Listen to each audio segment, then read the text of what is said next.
Caught Olsen, touchdown. Every chance he got it, he wanted the ball. Olsen makes the catch. Left side, touchdown, Carolina. Our next guest has been one of the best tight ends in football for a long time and is part of maybe the hottest team in football right now. We welcome Panthers tight end Greg Olsen. So good to have you with us. On behalf of Smart Water Alkaline, stay hydrated. This is not just lip service. Whenever I'm at the airport, I always buy Smart Water. I know. I like the taste. Yep. It's very good. And I know I'm getting electrolytes. All right. We want to talk about the NFC South, and I want to start with your Carolina Panthers. And I think you know where I'm starting. I think so. 0-2 with Cam. Yep. Kyle Allen steps on. 4 straight victories. Greg, what has been the difference? You know, I think we're playing better collectively. I think anybody who's watched us, hasn't been one game. The offense dominated defense. I think the difference with the last 4 games is obviously our defense has created 1 million turnovers, sacked the quarterback, given us a lot of easy, short fields. And then offensively, we've done a lot with those drives. I think we've been very efficient.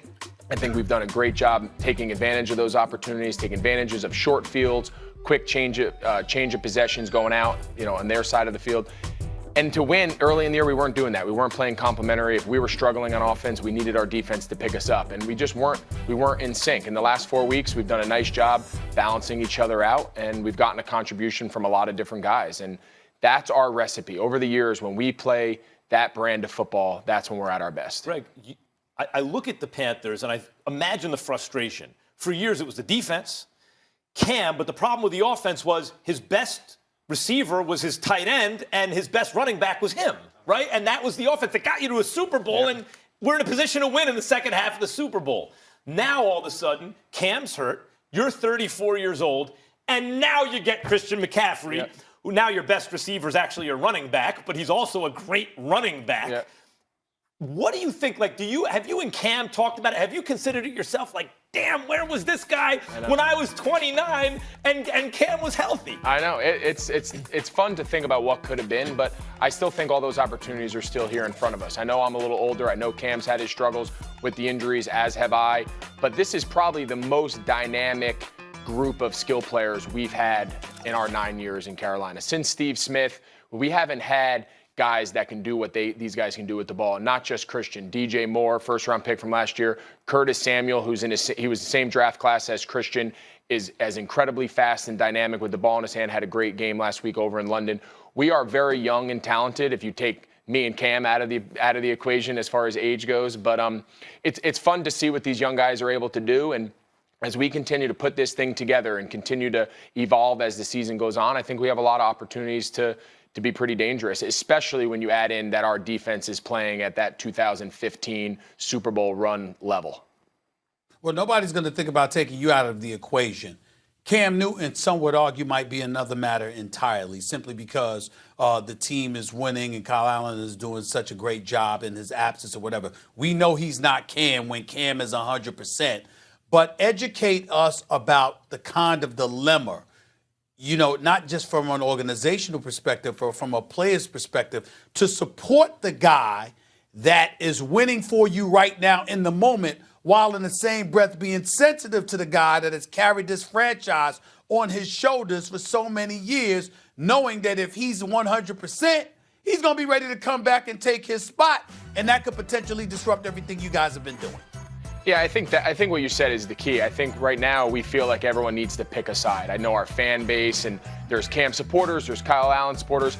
I think as a team, collectively, to a man, we understand what Cam has meant to this organization and still means to this organization. I know personally what he's meant to my career. I've been on record saying he's one of the best things that ever happened to my career, coming here from Chicago, getting traded to Carolina in 11, and what he's helped me do from a productivity standpoint. I'm the first one to go out and give him his due. But I think at the same point, we also can say what Kyle Allen has done for us in the last 4 weeks is also incredible. And I don't think that takes anything away from Cam. I don't think that takes away Cam's value to us, Cam's impact on our organization. I think both those things can be true.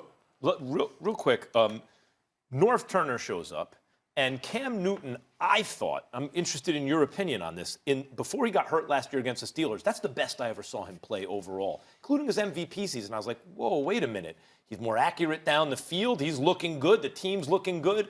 What did Norv Turner bring to the offense and to Cam? And do you think when Cam is healthy, he's capable of playing, like his best football could be in front of him? Yeah, I think it was kind of a unique dynamic. Last year, obviously, Norv coming in, we made some slight changes. It was a similar offense that we had run in the past, all the way back to when Rob Chudzinski came in 11. He's from that Norv tree. Then Shula kept that same system in place. Norv put a little bit of a different twist on it, but I also think part of that was our personnel.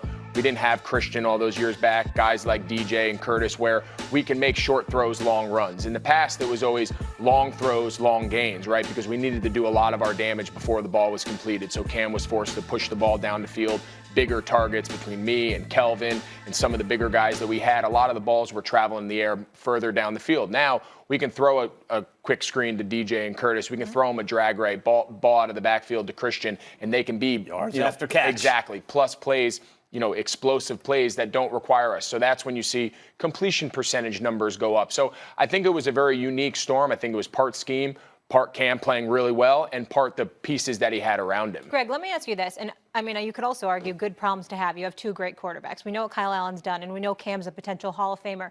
You don't get to the NFL if you're not really competitive. We talked about having Christian McCaffrey, everything kind of clicking now. What is Cam's mindset? Is he champing at the bit to get back out there?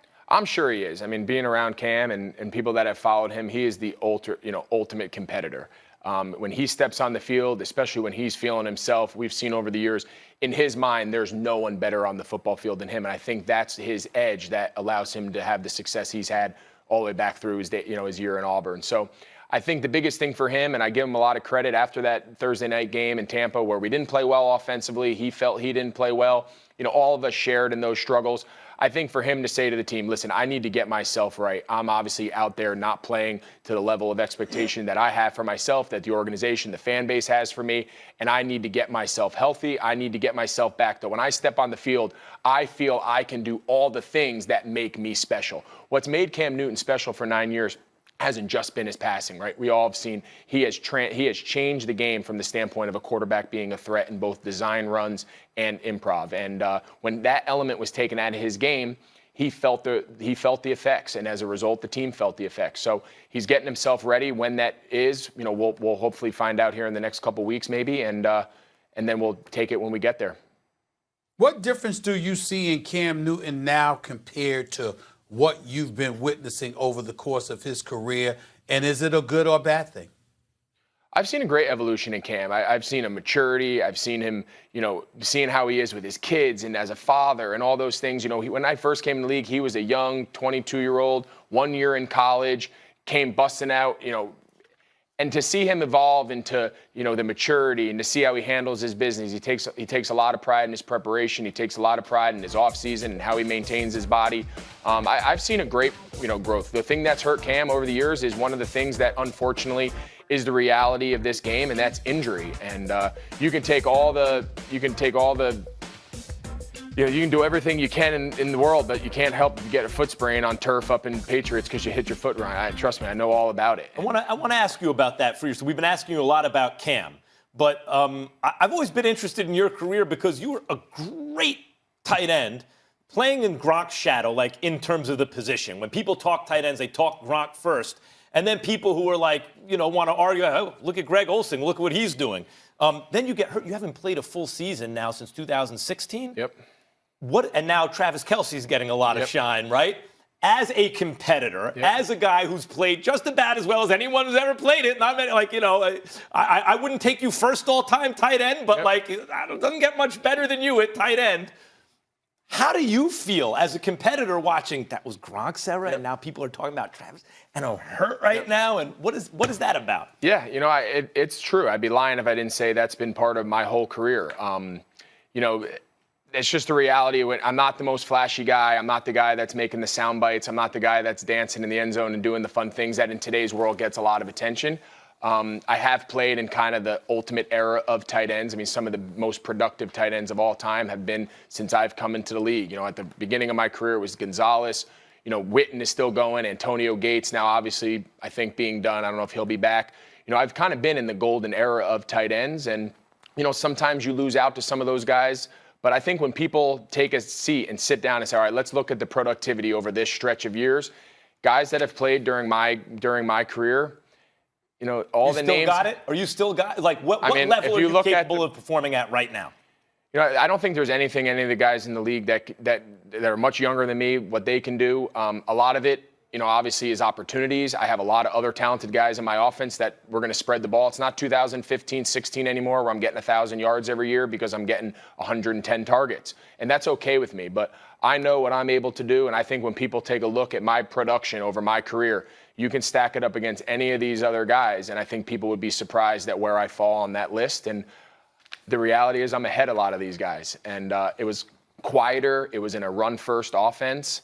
But that's okay. You know, I never was the guy that was out there trying to be the most popular guy, be the most, you know, the guy that everyone's talking about. I take a lot of pride in being productive.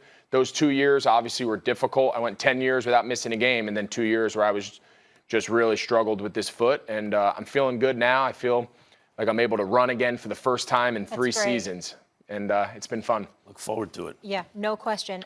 Before we let you go here, I try to always stay hydrated. Don't want to be puffy on camera. Yeah. Try to drink a gallon of water a day. Tell me what you're doing with Smart Water. So I've been on with you guys before. We've talked a lot about, my wife and I are very involved in our community back in Charlotte. Our child, TJ, he was born with a very serious heart condition, gave all his treatment at Levine Children's Hospital. So our program that we run there, the Hardest Yard, we have on Monday, coming off this bye weekend, we have our first annual Hardest Yard Fit Fest. It's at the Panthers facility in their practice bubble. And Smart Water Alkaline, they're one of our big partners, helping keep everybody there hydrated, keep everybody there supported. And we're just thankful for their support. And it allows us to give back to a community that's given us a lot. Kudos to you. That's the Thanks real so much. work. But we actually need you to stick around. You're going to play analyst in the next segment, okay? No more Panthers questions. All right, let's do it. All right, so Greg's staying. We have a lot more to come on First Take, including a former Redskin blasting DC divided, whether Sam Darnold should be in Cleveland and Miles